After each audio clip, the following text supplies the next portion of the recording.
कैसे हो आप सब? सभी स्वस्थ हो? मैं प्रीति कुमारी, आपकी हिंदी अध्यापिका। आज हम बेटा पढ़ेंगे पाठ 2। किसमें? आपकी गुंजन पुस्तक में। आपकी गुंजन पुस्तक में आज हम पढ़ेंगे पाठ 2। पाठ 2 पाठ का नाम है रूपा डरी नहीं। पाठ 2 पाठ का नाम है रूपा डरी नहीं। इसमें रूपा एक लड़की है। क्या है? रूपा एक लड़की है यहाँ पर, जो डरती नहीं है। क्या नहीं करती है? जो कभी भी डरती नहीं है। तो पाठ का सारांश पढ़ने से पहले हम एक बार जो आपके कठिन शब्द हैं, जो आपके पाठ में जो कठिन शब्द आए हैं, उनको पढ़ लेते हैं पहले। तो देखो, निडर न डरने वाला, चुस्त फुर्तीली, सहम जाना डर जाना, साहस हिम्मत, चौकसी निगरानी, प्रशंसा बड़ाई तारीफ, गिरफ्तार बंदी बनाना, चौकन्नी सतर्क सावधान, सतर्क सावधान। अब देखो बेटा, हमारा पाठ है रूपा डरी नहीं। यहाँ पर जो ये चित्र दिया गया है, यह रूपा का है, और यह जो चित्र दिया गया है, यह रूपा के दोस्त मनीष का है। किसका है? रूपा के दोस्त मनीष का है। यह चित्र जो दिया गया है, यह रूपा का है। तो इसमें रूपा नाम की एक लड़की होती है, और रूपा एक निडर लड़की होती है। क्या होता है बेटा इस पाठ में? देखो, नाम ही क्या है? रूपा डरी नहीं। तो रूपा एक क्या है बेटा? एक निडर लड़की है। उसे पढ़ने का बहुत शौक था। क्या था? उसे पढ़ने का बहुत शौक था, लेकिन पढ़ने के साथ साथ वह खेल कूद में भी बहुत चुस्त थी। रुचि रूपक और मनीष के साथ चोर सिपाही का खेल खेल रही थी। मनीष चोर बनकर कहीं दूर जाकर छिप जाता है। रूपा उसको ढूंढते ढूंढते बहुत दूर चली जाती है और एक गन्ने के खेत में पहुंच जाती है। गन्ने के खेत में जाकर देखती है रूपा कि मनीष पर वहां पर क्या था?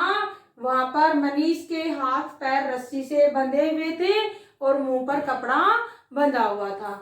तो एक पल के लिए तो रूपा सहम जाती है, थोड़ा डर जाती है, लेकिन अपने अंदर साहस बटोरकर वह हिम्मत से मनीष के हाथों पर से रस्सी खोलती है। जैसे ही वह रस्सी खोलती है मनीष के हाथों से, उसी समय पीछे से एक आदमी आकर रूपा के कंधे पर हाथ रख देता है। रूपा डरी नहीं। जब एक आदमी रूपा के पीछे से आकर रूपा के कंधे पर हाथ रखता है, तो रूपा क्या करती है? रूपा डरती नहीं है, बल्कि क्या करती है? उस आदमी के हाथ को जोर से काट लेती है। आदमी क्या करता है? दर्द के मारे वह पीछे हट जाता है और रूपा उस आदमी की पकड़ से भाग जाती है, और वह आदमी उसके पीछे पीछे भागता जाता है। भागते भागते रूपा की नजर एक पत्थर पर पड़ती है। किस पर पड़ती है? भागते भागते रूपा की नजर एक पत्थर पर पड़ती है।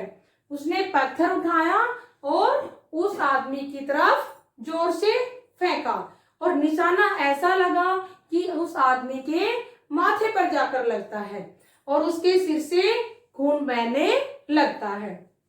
क्या होता है? जो पत्थर से जो निशाना मारती है रूपा, वह ऐसा निशाना मारती है कि उसके माथे पर जाकर लगता है और उसके माथे से खून बहने लगता है, और उसकी आंखों के आगे अंधेरा छा जाता है। किसकी आंखों के आगे?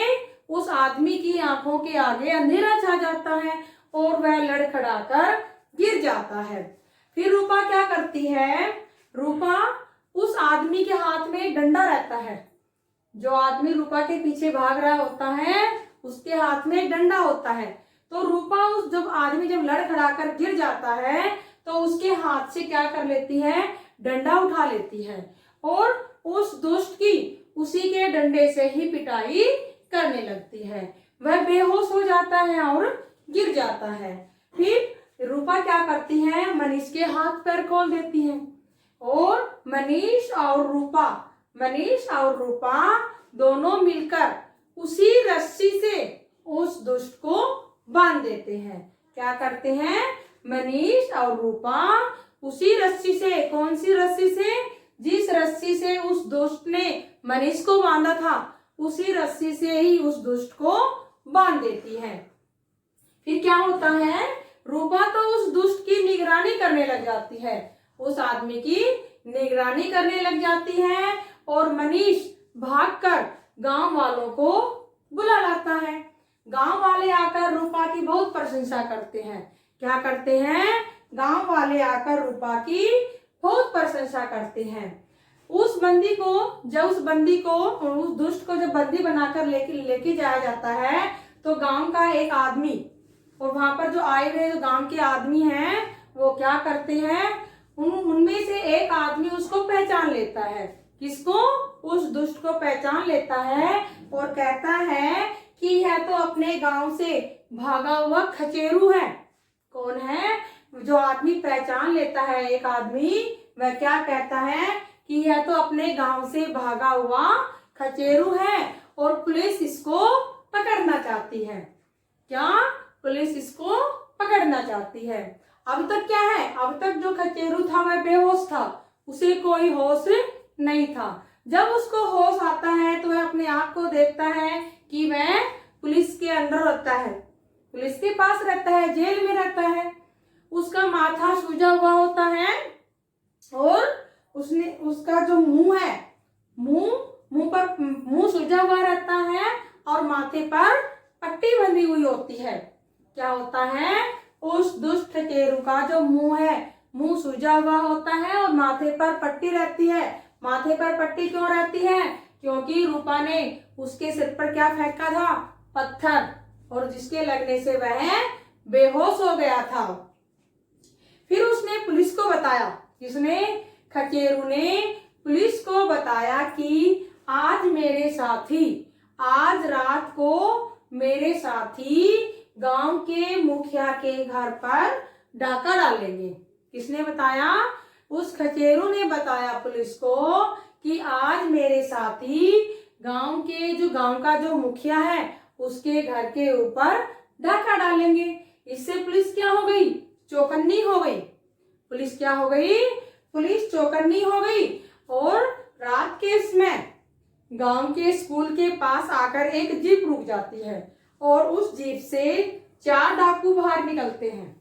कितने डाकू निकलते हैं बाहर, 4 डाकू बाहर निकलते हैं। पुलिस उन्हें तुरंत पकड़ लेती है।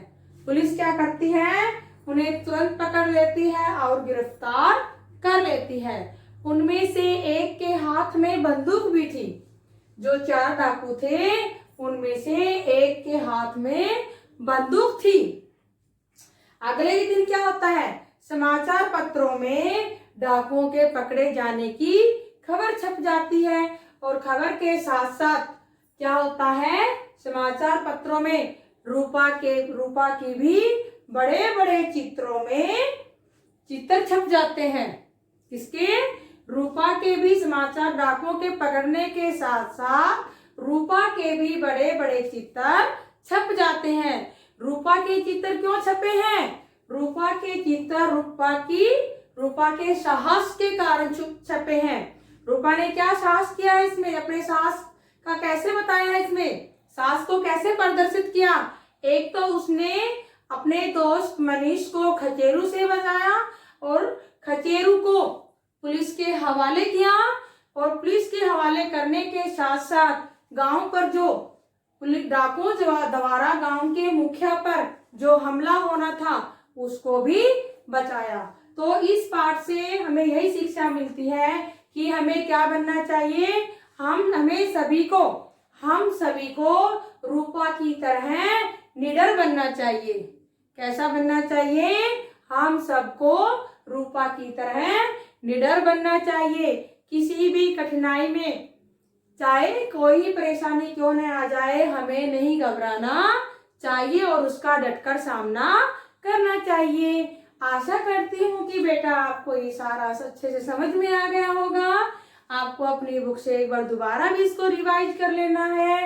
Okay, thanks.